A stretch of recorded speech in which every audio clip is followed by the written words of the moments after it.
Good morning, everyone. Happy Thursday. We're gonna get today's shir. Lila Nishmas Aaron Nachman is going on his yurtzeit. Today's his first yurtzeit, but it's so the next time on Aliyah. Lila Nishmas Yoshua Mordechai B'Shav Sabracha Sav Shmuel Levi B'Yam Moshe Ben Yosef. May all the Nishmas have an Aliyah. That's especially Aaron Nachman on his first yurtzeit. And for Shlema for Yisrael Baruch Aliyah Racha Baspas Zalda Racha Aliyah Basiyar Bracha Aaron Yisrael Berisha. Chayv was the Abela for Shlema So Shachol Yisrael. And shout out to our sponsors of the month, the Imperial Advisory Group, for the support of this year. If you or your company need help with the CFO stuff, please reach out to them at imperialgrp.com. They have 30 years experience that can help your company thrive and shine. Okay, we have a long Perek here today. We're short on time, and it's a difficult one. Here we go. Perek, we're in Bava Metzia, Perek Daled Mishnah Aleph Hazav Kona Es HaKesef. So,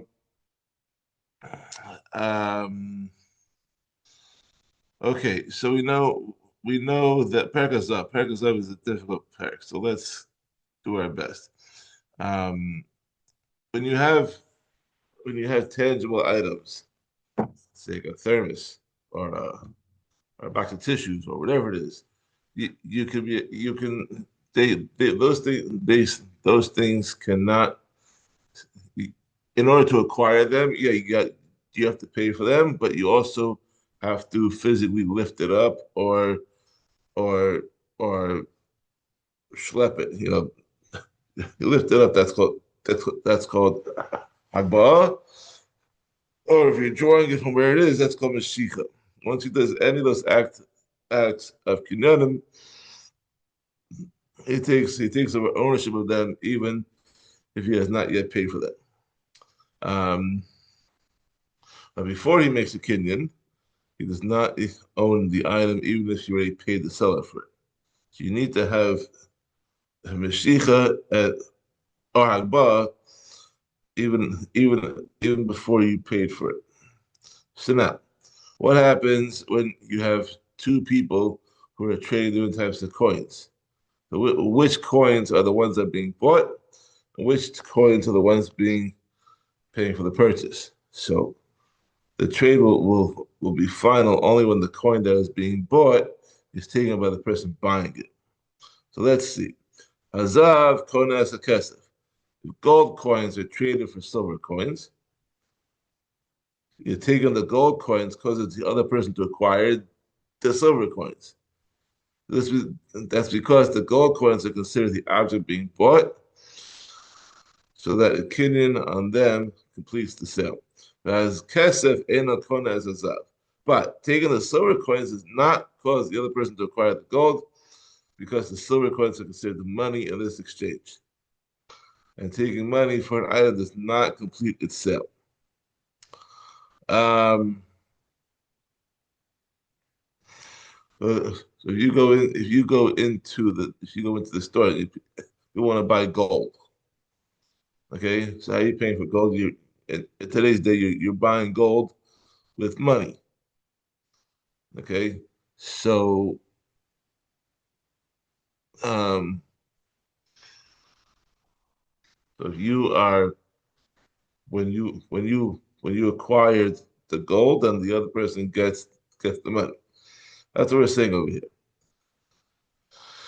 Hanachoshes kona as hakesef, silver and copper coins are being traded, and then taking the copper coins causes the other person to acquire the silver coins. This is because the copper coins are considered the object being bought, so the kinyan on them completes the sale. As the kesef enakona as hanachoshes, by taking the silver coins does not cause the other person to acquire the copper coins, because the silver coins are considered the money in this exchange. Maos haraos konos esayafos.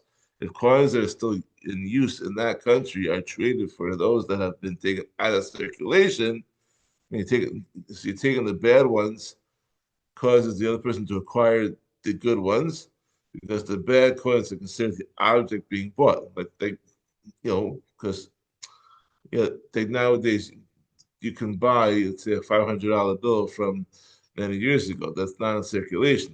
That's a bad that's bad currency, but it still has value as an item of purchase.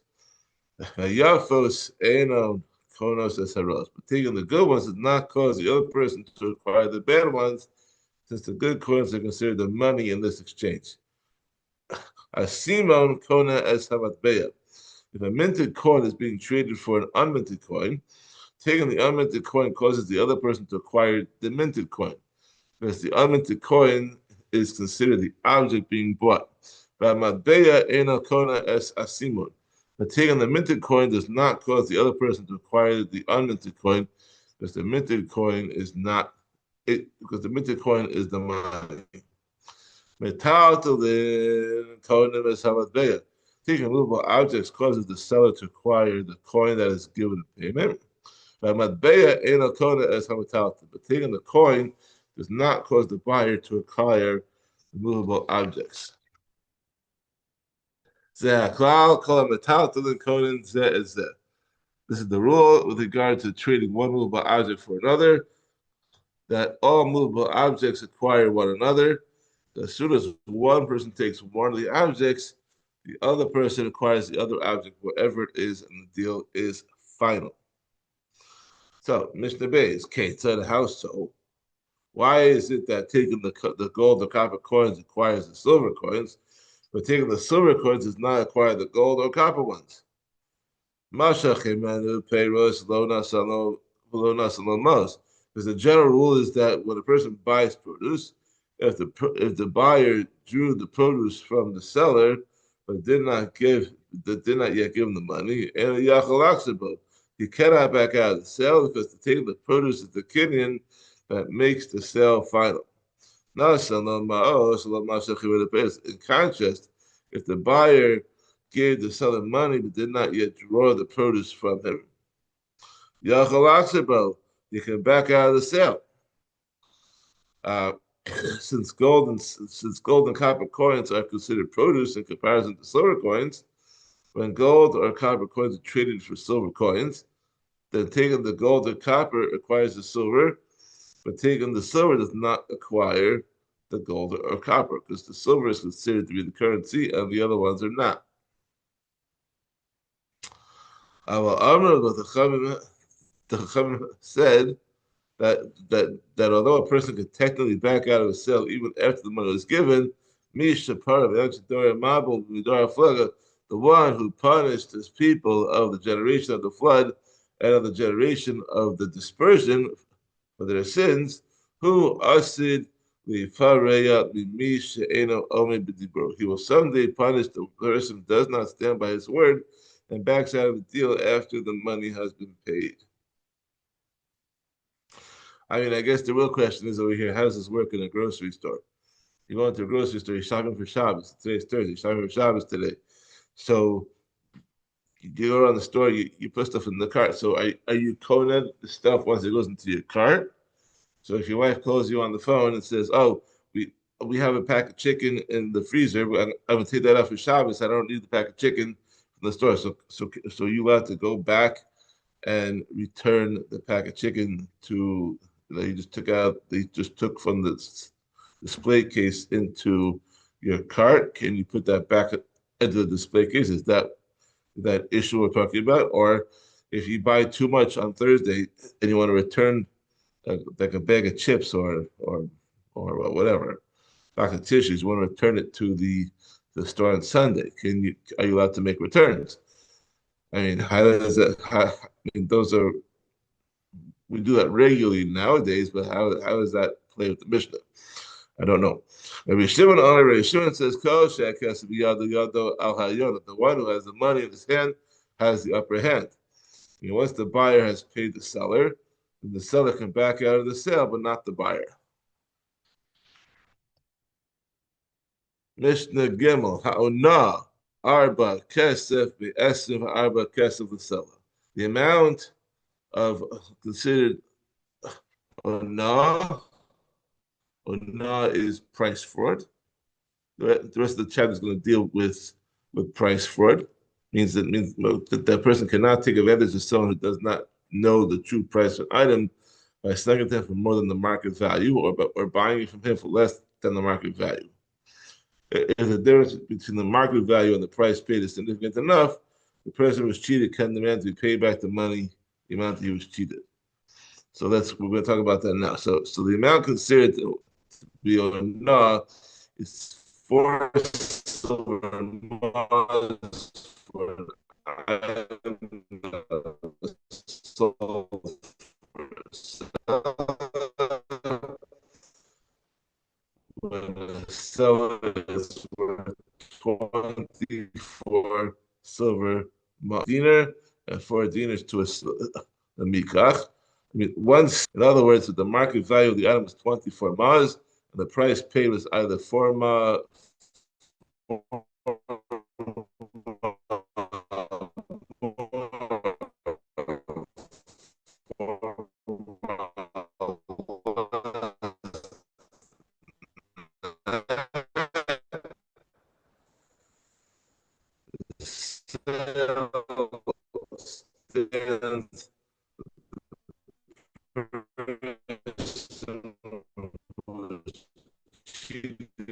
refunded the amount he was cheated.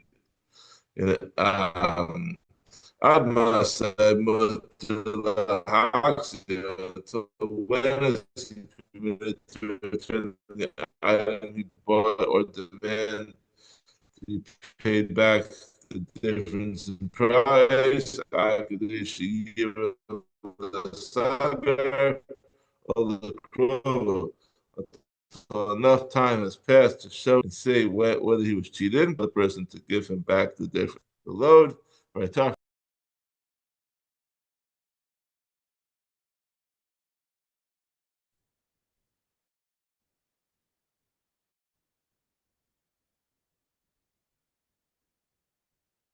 And we're back. Please. So let's continue. So, return from Lord Nosh, one of the seller, the amount of Shlish, the Mikach, which is a third of the purchase paid load, and the merchants alone are happy with this ruling that they could charge up to a third more than the market value without having to give back the difference. The buyer is overcharged is allowed to return the object for the tow that they said to retire from. Retire from should leave us as we were before his rulings. The Chazal found the words of the Chachamim in the first Tana, the Tanakama. Mishnah Dalit.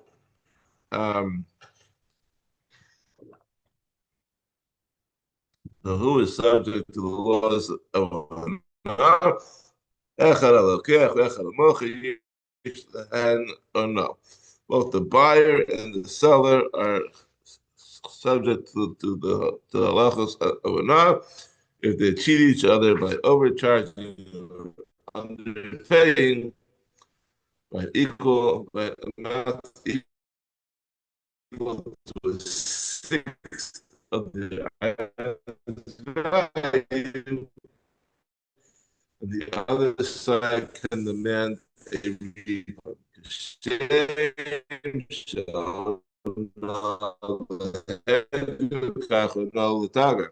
This has a law of no.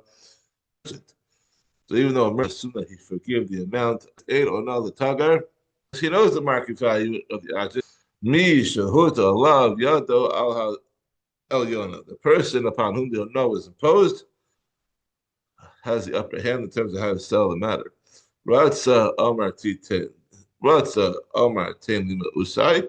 For example, the buyer was overcharged. If he wishes, he can say, "Give me back all my money, and I will go back.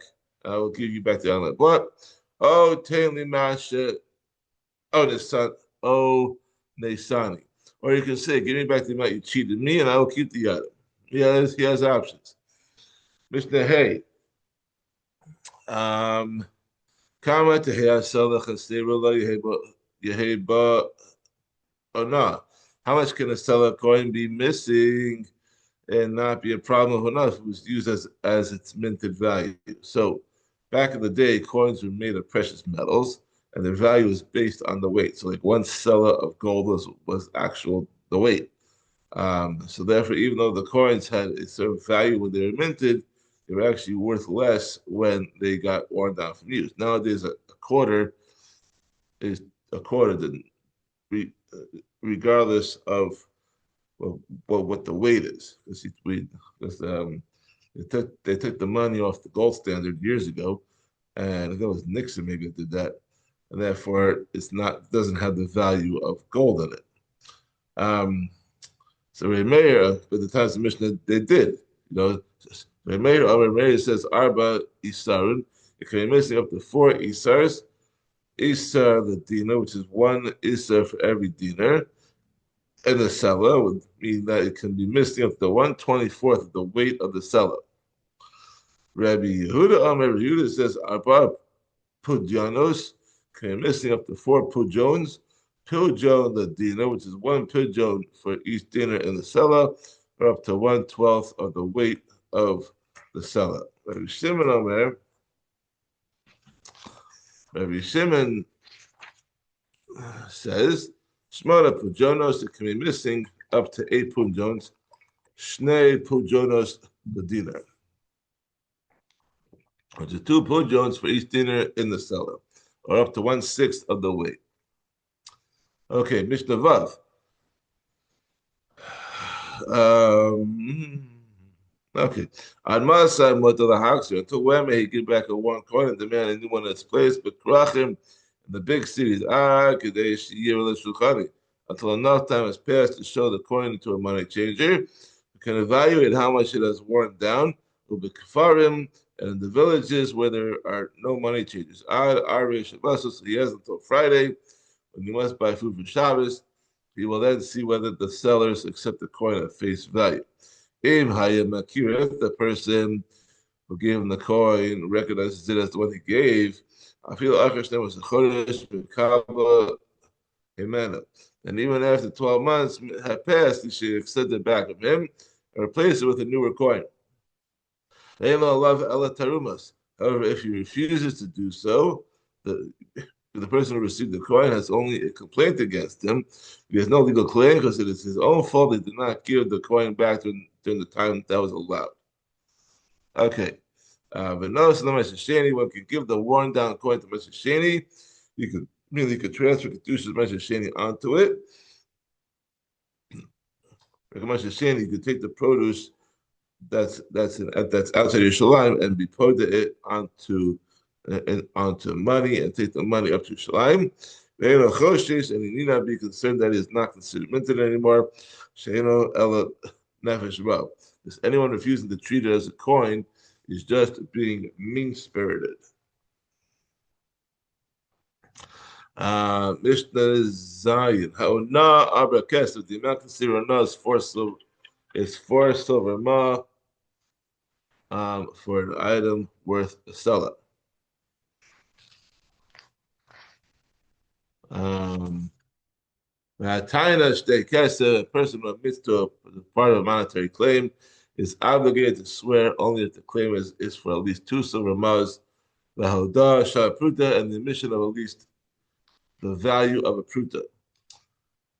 Okay, Chamesh Pruta said there are 5 areas of law where prutas are relevant. Number 1, halda pruta.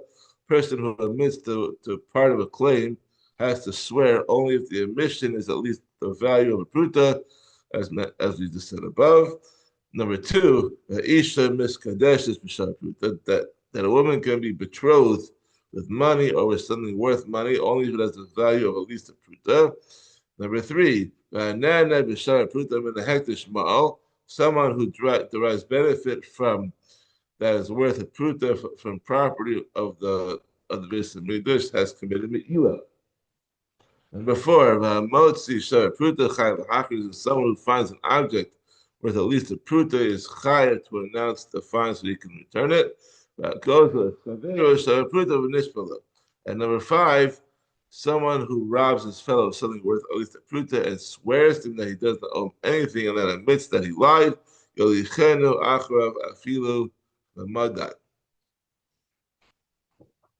He he must bring the stolen object back to him, even if he moved to a place as far as Madai, meaning Persia, Paris and Madai.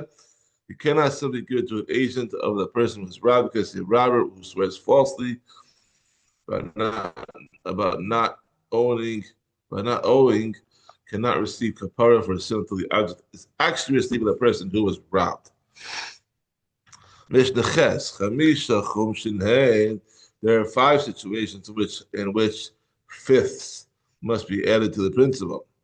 Number one, we're familiar with some of these already from Zvarim or from earlier Shadarim. Number one, halachal truma. So if a non-kohen mistakenly eats truma, or trumas meiser, or trumas meiser, or trumas meiser shadamai, or he eats trumas meiser in the mai, being food that was received from an unlearned person, chala, or chala, or by bikurim, or from bikurim, which chala is the portion of the dough that must go to the kohen, and bikurim are the first fruits that are brought to the Beis Hamikdash and given to the kohanim. Most chamesh, in all these cases, the non-kohen must give the kohen produce that is worth as much as what he ate, and add a fifth to it. Number two, person redeems his own net revai, which is the fruit of a tree in its 4th year, or mashasheni, adds a fifth. Number three, a person who redeems his own hektish, and item that he donated to the Beis Hamikdash pays its value to the temple, to the Beis Hamikdash, and adds a fifth. And number four, and the hektish mosif chomesh, person mistakenly derives benefit that is worth the fruit from hektish, pays the value of the benefit and adds a fifth. And number five, and a person who robs his friend of something worth a pruta and falsely swears to him that he did not rob it, and then admits that he lied, most of chomesh, he returns the object that he stole and adds a fifth. Mishnah Tes. These are the things that are not subject to the laws of Anah when they are sold. Havadim, Canaanite slaves, Vadim Canaanim, Vashtaros, and documents that allow the owner to collect the money from someone, Vakarkaos, and land, Vahakdeshos, and things that belong to Hekdesh.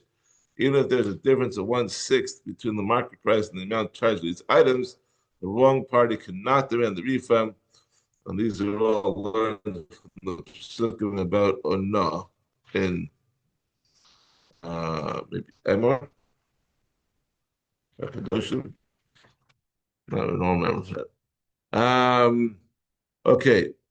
And regarding these four things we just mentioned, there are other halachos as well. You're not subject to the double payment that they're stolen, nor to the payment of 4 or 5 times the value if a sheep or an ox stolen from hektish, and if they are a sheep or ox that are stolen from hektish and they slaughtered or sold.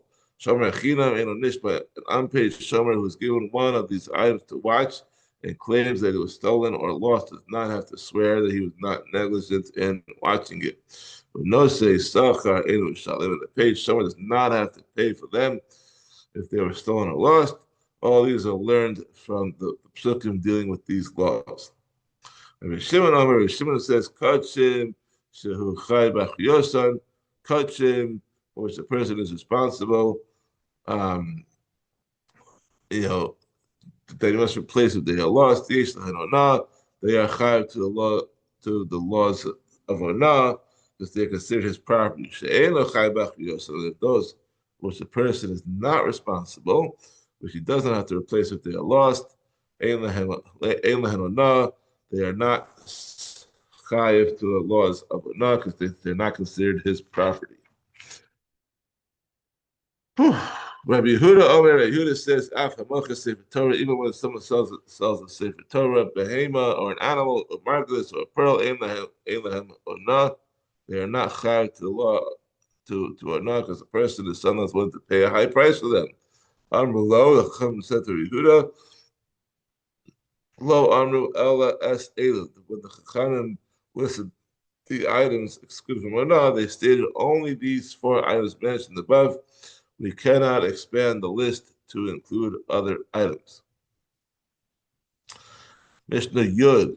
Kishem she'onah b'mekach this is Onah is forbidden buying and selling. Kach Onah b'dvar. So too is Onah forbidden with words, meaning that one may not say something to another that will cause him pain. The word Onah actually means pain or distress. The Torah uses this word connection with buying and selling because when someone is cheated, it causes them pain. However, the three psukim later, the Torah repeats the warning about Onah without referring to commercial dealings. You shall not cause pain one man to his fellow. You shall fear your God, for I am Hashem, your God. So Chama understood this to refer to causing pain to another person simply with words, not just in a business transaction. Lo yomalap. A person should not say to a seller, it said, how much is this object? For who ain't a when he does not want to buy it because this pains the seller. You're asking for information and you're not going through the deal. About tshuva, or someone had been a someone had been a sinner, then he did tshuva. Lo yomar lo zechor masech harishonim. Person should not say to him, remember your earlier sinful deeds, because that causes him shame and pain. If who ben gerim, or if someone is the son of converts, lo yomar lo zechor masech harishonim. A person should not say to him, remember the deeds of your non-Jewish parent or ancestors, because this too causes him shame and pain. Shenamar, as the pasuk says in Mishpatim, "Ger lo sanu lo shalachat senu." You shall not cause pain to a convert, and you shall not oppress him. Okay, and we have 2 more to go. Mishnah Yud Aleph. Ein Marvin, Ein Ravin Peres. A seller will not mix produce from one of his fields into produce from another one of his fields. It is specifically told the buyer is giving him grain from one of the fields. You cannot mix 2 types of grains from 2 different fields. I feel even if he wants to mix new grain from one field into new grain from the other field, in which case there's no difference in the quality of the grains. It goes without saying that he may not mix the new grain into old grain if he promised to buy if he promised to buy old grain, because old the area kashta berach. In truth, with regard to wine, the Chachamim did permit a seller to mix sharp wine into mellow wine. If nei shehu mashbicho, because the sharp wine improves it. So if he agreed to sell him mellow wine, he may mix some sharp wine into it. The seller may not mix wine sediments from one barrel into clear wine from another barrel, because that ruins the wine. But he may give the buyer sediment from his own barrel. That you can do. Misha, this are mine biyena. If water got mixed into someone's wine, he should not sell it in the store in small amounts to individual customers unless he tells the customer that there is water mixed into the wine. Although the tagar he should not sell it to a wine merchant, even if he does tell him that there is water mixed into it. Because there is concern that it is being bought by the merchant only to cheat his customers. However, in a place where his customer to add water to the wine, so that way, sellers may add water because the buyer understands that they are getting diluted wine. And finally, a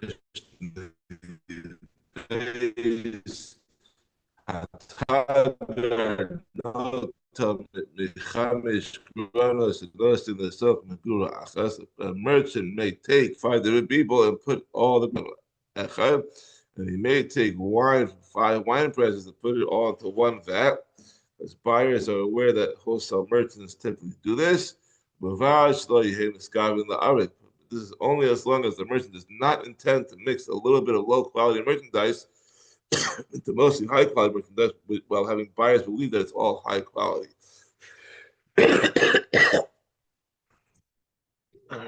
Excuse me.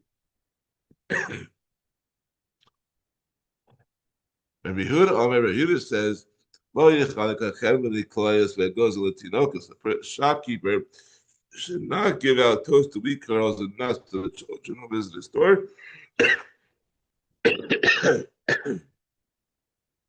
So much fun. Okay. If nay shehu margilin lavo estom.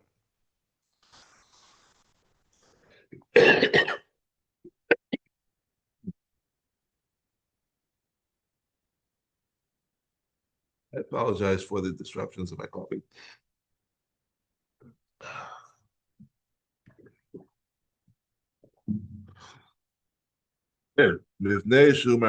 Let's try this again. Rabbi Yehuda says, "Lo yichalek hachem v'nim klayos ve'goz l'tinokos." The storekeeper should not give out toast to weak girls, not to the children who visit the store. If Neshu Magil level Etzlo, because he accustoms them to come to him in the area. If they want the children to come, they should give up even better snacks. Like that's called advertising, marketing. Because it's a share, the storekeeper should also not lower the price because below the rest of the market, because this too causes other storekeepers to lose business. The Chachamim say, "Zachla Tov," he was remembered for good for doing this, because he was remembered for good for doing this because it pushes all the storekeepers to lower their prices, thereby benefits the public. I mean, if everyone's selling higher and he's going to sell low, then he's going to bring down the prices for everybody, and the public benefits. A seller may not sift of the waste from crushed beans, because removing the waste is not justify the much higher price you will charge for the nice looking beans. This is according to Abba Shol. The Chachamim permit this because the customer is not being fooled, rather he's willing to pay the much higher price for being saved the trouble of sifting. However, the Chachamim agreed that the seller may not sift only those beans on the top of the bin, while leaving the beans underneath unsifted. She'eno ela kegone v'sa'ayin, because this is just deceiving the eye of the buyer. And one may not artificially improve the look of whatever one is selling, nor that of a person. Nor that of an animal, nor that of utensils, because he deceives the buyer into thinking he's getting something better than he really is. Wow, that was a long Perek. Thank you for sticking with us, and I apologize for all the disturbances. And tomorrow we will continue with Ezer Neshech about Ribbis, and have a wonderful day. Kol Tov. Thank you for joining us.